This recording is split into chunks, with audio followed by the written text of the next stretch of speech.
Sveiki, dārgie skatītāji! Paldies, ka pievienojaties mūsu rudens pirmajā webinārā, mūsu skaistajā 3CX studijā. Tātad mēs šodien apspriedīsim, kā dažādiem uzņēmumiem sazināties ar saviem klientiem, atgādināt saviem klientiem par apmeklējumiem, vizītēm un tā tālāk. Protams, kā to varbūt darīt operatīvāk un, protams, nepatērējot liekus resursus. Esmu Elīza, CSC Telekom klienta attiecību vadītāja. Šodien man, cerams, kādā brīdī pievienosies mana kolēģe Madara, klienta attiecību vadītāja. Jā, viņa laikam ir šodien nedaudz kaut kur aizkavējusies jā, bet sāk... Cik unikāls, un es tikko redzēju. Madara, mums ir sācies webinārs. Prieks, ka esi ieradusies. Jā. Es domāju, ka 11. Nē, pus 11. Es tev vispār vakar zvanīju, bet tu necēli klausuli. Jā, es nevarēju runāt. Būtu bijis labi, ja tu būtu atsūtījis īziņu. Labi, es zināšu, ka tas ir tāds tev ērtāks komunikācijas kanāls. Protams, arī uzskatāmāk redzam visu detalizētā informāciju. Bet, jā, ļoti labi, ka tieši šodien mēs arī par to runāsim. Tātad, kāpēc vispār nepieciešams atgādināt? Pirmais laikam ir šis cilvēciskais faktors, ka vispār mēdz aizmirsties, kad ir šis pieraksts vai šajā gadījumā sajūt kāds datums vai laiks. Jā, un jāatzīst, ka man šonedēļ ir jau otrā reize un patiesībā webinārs notiek vienu dienu ātrāk nekā tas bija paredzēts, jo arī, kā minēja cilvēciskais faktors, es biju pārliecināta, ka man bērns jāved pie ārsta, kuru mēs gaidījām mēnesi garā rindā pirmdien, bet vakar saņēmu īziņu, ka tas ir jāizdara jau rīt. Un labi, ka mēs esam gan elastīgi kolēģi, un es varēju pārorientēties un pielāgoties šim pierakstam, jo es negribētu vēlreiz gaidīt šajā rindā. Bet jā, noteikti gadās arī savādi. Protams, viens jau ir, kad vienkārši aizmirstās, sajaucās laika, kad mēs pierakstam blociņā, blociņš pazūd, visa informācija arī pazūd. Bet, vai nomainās telefons, kā arī manā gadījumā tas bija. Jā, tieši tā, vai arī, man liekas, mēs arī iepriekš runājam par to, ka mums ikdienā ir tik daudz informācija, kas mums ir jāatcerās, un visi stresi un darba lietas, protams, un ģimenes lietas, un nevienam negribās arī paturēt lieku informāciju visu laiku prātā, tāpēc ir, protams, patīkam, ka kāds rūpējās, atgādina, ka gaida tevi, un tas, protams, ir tāds patīkamākais faktors. Jā, un vēl patīkams faktors noteikti ir tas, ka, ja teiksim, pirms 2 gadiem mēs gājām runāt ar dažādiem uzņēmumiem un iestādēm par šo tēmu, mums nācās argumentēt par to, vai nepieciešama atgādinājumi, tad tagad to, ka tas ir nepieciešams, lielākā daļa ir sapratusi. Mēs drīzāk jau diskutējam par to, kā labāk atgādināt. Jā, varbūt mēs par to varētu nedaudz parunāt. Protams, par to ideālo formulu, kāds ir tas laiks, varbūt. Jā, varbūt pat cik bieži. Tagad jau mēs laikam arī esam pieraduši, ka ir, pieņemsim, kaut kāda atgādinājuma ziņas vienu dienu iepriekš. Citiem tie ir varbūt zvani, citiem īziņas, bet tur ir arī, man liekas, kaut kādi jāizvērtē, pieņemsim, šīs tā teikt kombinācijas, jo kā labs piemērs, man liekas, ir visas skaistumkopšanas procedūras mums dāmām. Zinu, labi piemēru pieņemsim. Pirms dažādām procedūrām ir nedēļa iepriekš drīkst sauļoties. Un tik patīkam, ka pieņemsim nedēļu pirms pieraksta, atnāk atgādinājums, sveiki, jums pēc nedēļas ir pieraksts, jums atcerieties, ka nedrīkst darīt to, jāizdara tas, un tādā garā. Pirmkārt, es atceros, es esmu sagatavojusies šī procedūrai, un tad dienu iepriekš atkal ir kaut kādi, pieņemsim, atkal sagatavošanās procesi, es vēlreiz saņemu kaut kādu informāciju par to, ka es zinu, kas man tajā dienā ir jāizdara, lai es nākamās dienas pierakstam būtu gatavu. Un tas, man liekas, ir tāds lielisks piemērs par to, ka nevienmēr pietiek ar šo vienu ziņu, un, protams, cik detalizēta arī šī informācija ir. Tādā nestandarta situācijā, es domāju, ka noteikti jā. Ja tīpaši, ja tu ja tā ir skaistumkopša sieviete, tas noteikti ir svarīgi, un tad viņa tam gatavojas kā uz svētkiem. Bet tādam, es domāju, tam pašam manis minētajam ārsta apmeklējumam tās pašas 2 dienas, manuprāt, ir pietiekoši, lai tu nepaspētu vēlreiz aizmirst, lai tu spētu tā kā saprast, vai tu būsi, nebūsi, un gadījumā, ja tu nebūsi, lai arī otrā pusē tad iestāde spēja pārplānoties šo vietu, kas ir patiesībā dārga, varbūt ne tikai no finanšu viedokļa iestādēji, bet arī kādam cilvēkam, kuram ir svarīgi tikt uz šo vietu. Tātad, viņam ir iespēja piedāvāt šo vizīti, tad kādam citam varbūt. Jā, jo mēs runājam par šiem atgādinājumiem, pieņemsim īziņas formātā, un tagad jau tas ir, protams, pavirzījies uz priekšu, ka ir šīs atbildes īziņas, un bieži vien nav nepieciešams patērēt šos liekos resursus, lai tur vēlreiz zvanīt, tērēt tam laiku, tagad ir iespējams vienkārši nosūtīt atgādinājumu un saņemt atpakaļ īziņu, kas arī bieži, daudzos gadījumos tiek automātiski apstrādāt, un vienkārši darbinieks var redzēt, tātad, mums atbrīvojas brīvu vietu, un jau var piedāvāt nākamajam. Un kā tu minēji, jā, nepazaudē ne šos te līdzekļus, netiek liek tērēt resursi, un, protams, tie formāti ir ļoti dažādi. Jā, es tieši gribēju teikt par to, ka mēs ar tevi jau daudz maz esam cilvēkam vairāk patīk sarakstīties, čatot, bet ir noteikti tā viena paudze, kuru tomēr grib labāk saņemt zvanu, jo tas šķiet personīgāk. Tas ir viens. Otrs, tīri fiziski viņi nevar saņemt īziņu, ja tur ir kaut kāda komplicētāka informācija, varbūt viņiem ir grūti vienkārši vecāku gadagājumu cilvēkiem atbildēt uz šo īziņu. Sūtīt. Un tad īstenībā tas ideālais varētu būt pat kombinācija, ka vienlaicīgi gan zvana, gan sūta īziņu. Jo kas vēl ir forši, arī pēdējā laikā aizvien vairāk to dara, ka sūta īziņā diezgan detalizētu jau informāciju. Nevis tīri, ka mēs jums atgādinām, ka tajā datumā, bet jau konkrētāk ar ārstu, ar kabineta numuru, jau varbūt ar kaut kādām norādēm, kā atrast. Un tas arī man šķiet ir īstenībā it kā neliels sīkums, bet tik svarīgi, jo pat ja man atgādina par pierakstu, zinu, arī manā gadījumā atkal būs tā, ka man ir jāiet uz reģistratūru vai vismaz jāpiezvana iepriekš un jāprecizē informācija. Jā, un šeit atkal ir tas, man liekas, liekie resursi, kas tiek patērēti šajā gadījumā. Pieņemsim, ja darbinieks zvana, tāpat administrācija viņi zvana, atgādinot par pierakstu, un šī persona varbūt nav piefiksējusi, kurā kabinetā vai pie kurā ārsta. Viņi uzdod šos precizējošos jautājumus, kas nozīmē, ka administrācijai uz tiem ir jāatbild. Bet lielākoties jau nav tā, ka viņiem ir visu klienta informācija, jo viņiem ir saraksts, kam viņiem jāzvan, jo pierakstu dienā ir daudz. Un tas, kas notiek, administrācijas meklē šo te informāciju. Varu pēc dzīves pateikt, ka esmu vairākās ārstniecības iestādēs bijusi, un administrācija man tiešām rāda šo procesu, kā tas viss notiek. Ir jāatrod konkrētais pieraksts, jāatrod konkrētā klienta kārtiņa, tad tur kaut kāda informācija ir, kaut kāda informācija nav. Varbūt tā, ka tajā dienā ir šim klientam 3 pieraksts, un tad tas viss var prasīt pat līdz 15 minūtēm laika, kas nozīmē, ka tiek patērēts darbinieku resurss, nozīmē, ka, pieņemsim, klienti, kas tajā brīdī ir uz vietas, viņi gaida šīs 15 minūtes. Un arī uz līnijas gaida noteikti kāds, kurš mēģina sazvanīt. Jā, kas varbūt ir arī ļoti svarīga informācija, kaut vai pārcelšana un dažādi citi gadījumi. Tāpēc, manuprāt, ir ļoti svarīga šī informācija dažādos formātos, jo to varētu viegli apiet tādā formātā, ka pieņemsim no sākuma aiziet, pieņemsim tas pats robotzvans, kas arī varētu teikt, ietaupa resursus, jo darbiniekam nav reāli jāzvan, bet tur šī visa informācija tiek pateikta. Tātad klientam tiek atgādināts, tur arī ir šie mainīgie, kuru kādā kabinetā un tā tālāk. Un pēc tam, lai tev ir vizuāli, tu to visu var pārskatīt, tev var atnākt īziņa. Tikai tie formāti, protams, ir dažādi. Tagad jau, protams, arī, kā minēja, sarakstīšanās, visi WhatsAppi un dažādi formāti. Un vēl kas arī feini man šķiet, ka it kā tas ir neliels sīkums, un pie tam tas neizmaksā dārgi, bet ka tiek piedāvāta iespēja, ka mēs jums atzvanīsim. Arī, ka cilvēkam neliek gaidīt uz līnijas, kas īsti nav varbūt par šīs dienas tēmu, bet garām ejot. Garām ejot, mēs vispār pat neesam pieminējuši tos e-pastus.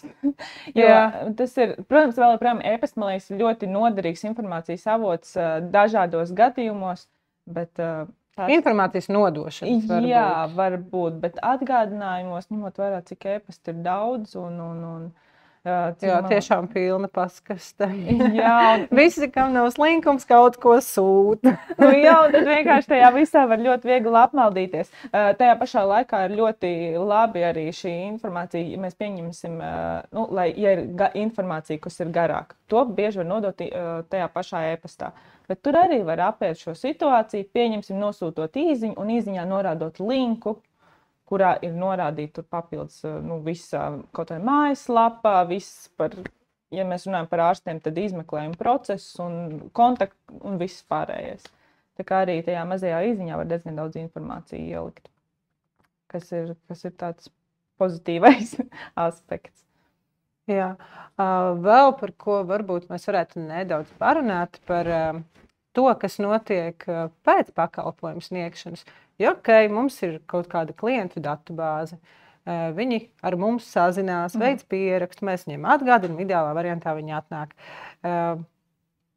Gadās, piemēram, ka, ja man ir akūta nepieciešamība, es mēģinu sazināties ar savu to ikreizes rutīnas iestādi, bet kaut kādu iemeslu pēc, teiksim, viņi man neceļ, viņi man nepārzvana 2-3 stundu laikā, es sāku meklēt nākošo. Es saprotu, ka tā dara ne visi, jo ir dažādi cilvēki. Ir cilvēki, kas cieši turās pie pieredumiem, ir varbūt tiešām gadās dzīvē situācija, kad man tiešām tik ļoti vajag, es vienkārši iešu citur. Un tad es dodu priekšroku, varbūt paskatos kaut kādas atsauksmes, un izvērtējot nosacīti lokāciju atsauksmes, ātri sameklēju kādu alternatīvu risinājumu, ar kur es varu sazināties, kurš man atbild vai atzvana. Jā. Un es aizēju tur ar domu, ka šī būs vienīgā reize, pēc tam es iešu tā kā, kur es eju parasti. Un šis ir īstenībā ļoti labs brīdis, kad jaunā iestāde var kļūt par manu ieradumu iestādi, ja viņi panāk pretī kaut vai tādu nelielu to novērtē mūsu servisu, ko viņi var, piemēram, to pašu WhatsApp izmantojot, nosūtīt, ieliekot tur kaut vai linku ar zvaigznītēm vai linku, piemēram, uz Google kontu. Jā, šādā formātā iegūstot to atgriezenisko saiti arī. Jā, pie tam, kas varbūt nav gluži mūsu kompetence, bet šis pats Google konts tomēr ir tas, ko cilvēki redzēs, ja kaut ko meklēs, un kas patiesībā ir kā atsevišķs servis, par ko tiek dažādiem uzņēmumiem, kas nodarbojas ar mārketingu, maksāta nauda, bet šī nelielā nianse nosūtot tātad īziņu vai WhatsApp ziņu ar lūgumu novērtēt servisu, patiesībā jums arī jau ir kā mārketinga rīks, jo tas nozīmē, ka vienkārši, protams, ka ne visi ieies atstās to novērtējumu, bet liela daļa noteikti, ka to arī izdarīs, tīpaši, ja viņiem ir paticis kaut kas. Jā, un viens ir tātad no šī mārketinga viedokļa, otrs jau no komunikācijas viedokļa. Cilvēkiem patīk, ka viņiem tomēr uzdod jautājumus, kad viņiem ir iespēja pastāstīt, kā tad viņiem veicās šajā vizītē. Un iespējams, ka nākamreiz tomēr viņi izvēlēsies varbūt atkārtot, doties uz šo it kā iestādi, kas bija aizvietotāja iestāde, bet beigās tā var kļūt par jaunajām mājām. Jo mēs par šo esam runājuši arī meiteņu skaistuma kopšanas sakarā, ka ir grūti nomainīt speciālistu. Tīpaši, ja tu ilgi esi meklējis, un tad tu esi atradis tādu, kas tev apmierina. Man liekas, ir vairākas nozares tādas, kur vienkārši tu ej pie sava ierastā speciālista, un tu nemeklē alternatīvu.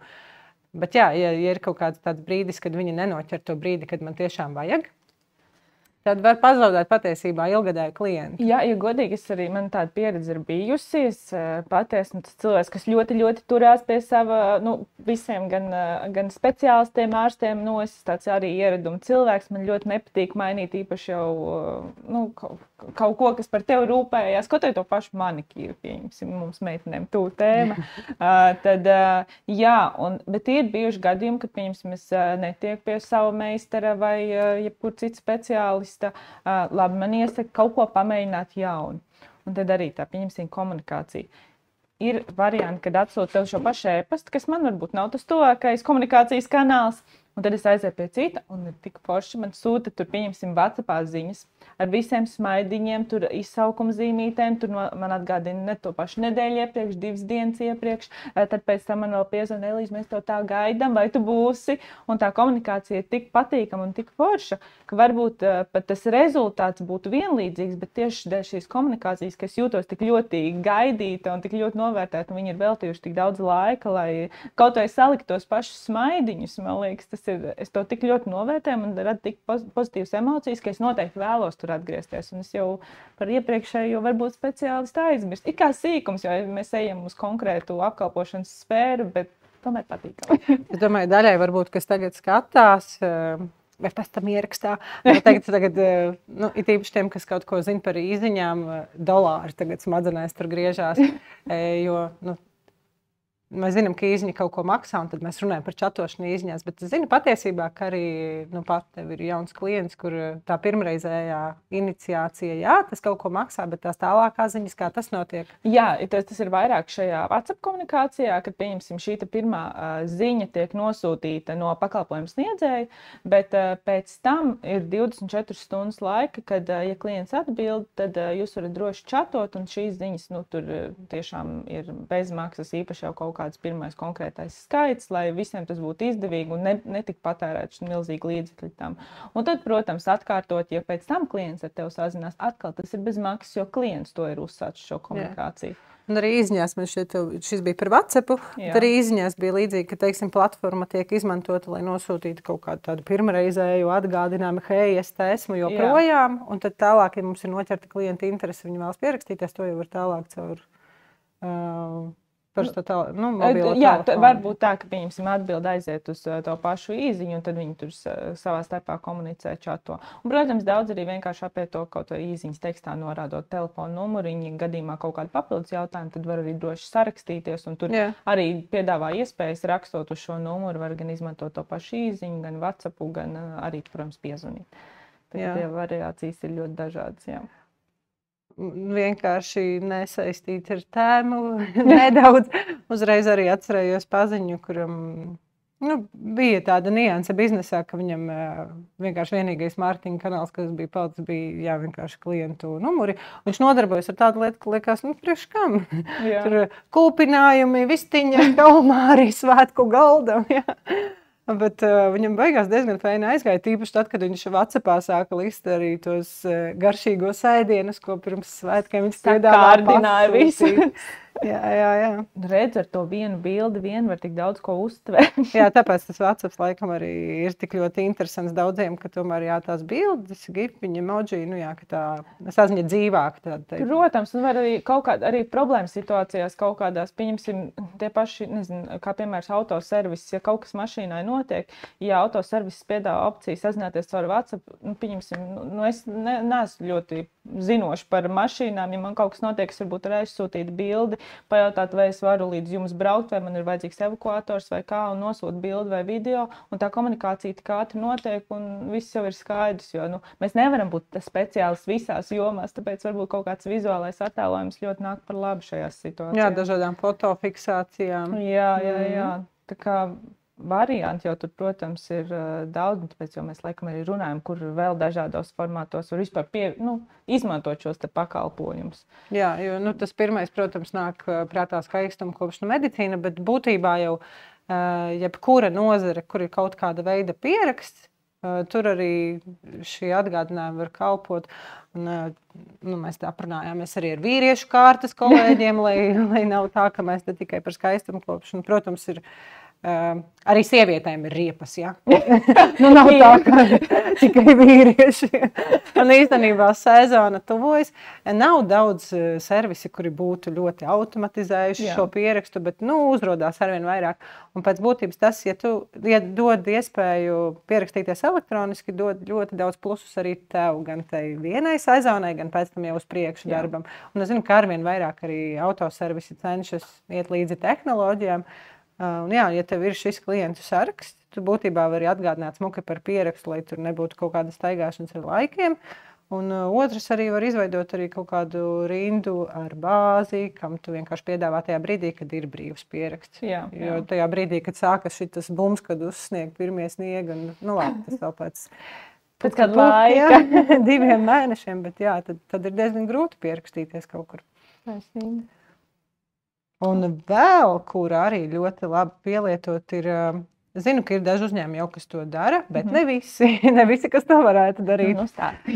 Piemēram, kurjeru pakalpojumu gadījumā, ja kurjeris brauc, man pašai ir bijis, ka tur viens operators atvedīs simkarti un ieradīsimies pie jums rīt laikā no 9 līdz 6. Un tāds, jāņem brīvdienu darbā, jāsēž un jāgad paciņ. Simkarti. Vai arī manas dārgās botas no Anglijas. Jā, tas, ko var izdarīt, var nosūtīt šādu paziņojumu, ka ir nodots kurjeram, jums piegādās rīt, bet mēs varam ievietot arī jūsu preci tuvākajā pakomātā. Jā. Un, ja jūs vēlaties šādu opciju, vienkārši atbildiet, nospiediet 1. Tā kā atkal īstenībā ir šī divvirzienu īziņa, kas noņem to lieko uztraukumu klientam, kā tagad es saņemšu, cikos tad viņš īsti būs, un arī īstenībā patiesībā negāciju, jo nevienam nepatīk visu dienu tagad būt kaut kur ap māju, tomēr pārkārtot savus plānus, dēļ kaut kāda nosacīta niecīga sūtījuma. Vārds arī kurjeram, viņam noteikti zvana čup ar cilvēkiem, kas tagad grib kaut ko mainīt varbūt. Vai tā ir, atsevišķos gadījumos tā var būt arī adrese, tajā gadījumā tad visdrīzāk ir jāsazvanās, ja kaut kas nav adresē norādīts pareizi, bet ja adrese ir pareiza un varam piedāvāt šo pakomātu opciju, man šķiet īpaši mūsdienās. Es jau pati esmu pāris kurjerus šādā veidā nedaudz varbūt aizkaitinājusi, kad es norādu mājas adresi, kurā es vēlos saņemt, bet pēc tam es atopos, kad, protams, darba dienās to pirmo dienas daļu mēs tomēr atrodamies darba vietā. Es zvanu vai gadījumā nebrauc uz šeieni, vai tomēr nevar piegādāt paciņu. Un jā, bet es tomēr, viņš pie stūres cilvēks ir, un es viņam zvanu, un viņam visa lokācija mainās. Ir tomēr bišķi citādi. Viņam jāpārplāno loģiski. Visdrīzāk, ja viņi ir pretīm nākoši, un arī protams, kaut kas mainās. Un viņš piedāvā varbūt, ja kādam citam vēl kaut kas tuvumā jāved. Jā. Vienkārši sanāk, ka patiesībā to visu var ļoti vienkāršāk izdarīt, gan pašam kurjeram, gan klientam. Un runājot par adresēm. Te mums laikam jāstāsta mūsu foršais atgadījums, kad, kā droši vien vairums skatītāji zina, ka mēs atrodamies Baronu kvartālā. Šeit ir daudz ēkas, ļoti daudz korpusu. Un ir arī blakus ēka, kurai arī ir 3. korpus. Un teikšu, kā ir, ka pirmajā savā, es teiktu, nevis darba dienā, bet kad nācu uz interviju, kad vēlējos šeit strādāt, es bišķiņā apmaldījos un es būtu nokavējuši šo interviju, ja man nebūtu šī informācija. Man viņa bija e-pastā, bet tagad varbūt tāpēc arī atnākot strādāt, es arī novirzījos tieši uz SMS pakalpojumu, jo man patīk saņemt īziņas, ātri var saņemt, ātri izlasīt, nav vajadzīgs internet pieslēgums. Jā, un maldījos, tad tā kā iespējams nemaz nebūtu. Un es saprotu, ka tev arī bija diezgan līdzīgi pieredze. Tieši tāpat.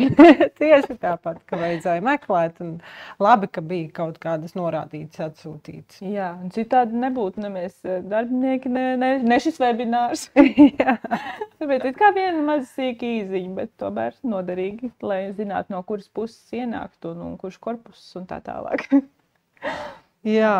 Es domāju, ja gadījumā ir kādam no skatītājiem varbūt kādi jautājumi vai savs viedoklis par šo tēmu, noteikti priecāsimies, ja jūs uzrakstīsiet vai nu komentārā, vai tieši mums. Jā, varbūt ir kaut ieteikumi, kas ir tāda aktuālā tēma, par ko mums vajadzētu varbūt vēl parunāt, varbūt detalizētāk par kādu informāciju pastāstīt. Jā, bet katrā ziņā webināri turpinās arī rudenī. Un par gaidāmajiem webināriem tad droši skatieties informāciju mājaslapā csc.lv. Sadaļā pasākumi. Jā, un tur, protams, arī iespējams atrast šī webināra ierakstu, atskatīties Jā. Labi. Feini parunājām. Jā, forši, bet labi, ka izdevās arī ierasties, tomēr nenokavē. Paldies.